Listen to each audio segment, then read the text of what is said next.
হঠাৎ করে প্রথম কিছু যেন দেখলে তখন যেন সেটা ভিডিও ক্যাপচার করতে খুবই ভালো লাগে। সেটা আমার না, আমার মনে হয় সবার মধ্যে আছে। আর জীবনে প্রথমবার এই ফ্লাইটে চড়া, সেটা আমি ক্যাপচার করতে চাইছিলাম, কিন্তু রাতের সিনারিটা কিছুতেই আমার মোবাইলে ক্যাপচার হচ্ছিল না, কেন জানি না। এখন এই মুহূর্তে প্লেনটা ল্যান্ড করছে, সেই সময়টা যেটুকু পেরেছি সেটুকু ভিডিও তুলেছি। শুধু দেখছি চারিদিকে লাইট আর লাইট। সত্যি কলকাতা শহর যে লাইটিংয়ে ভরা সেটা পুরো দেখাই যাচ্ছে, যেদিকে চোখ তাকাই সেদিকেই লাইট।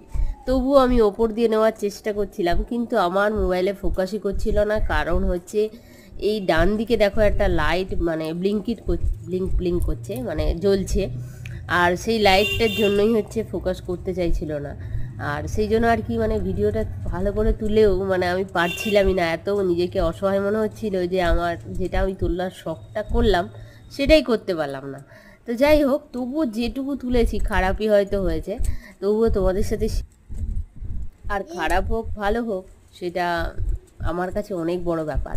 কারণ আমার কাছে এটা ফার্স্ট টাইম ফ্লাইট, তো তাই আর কি, মানে এরোপ্লেন চড়ার মজাটাই আলাদা।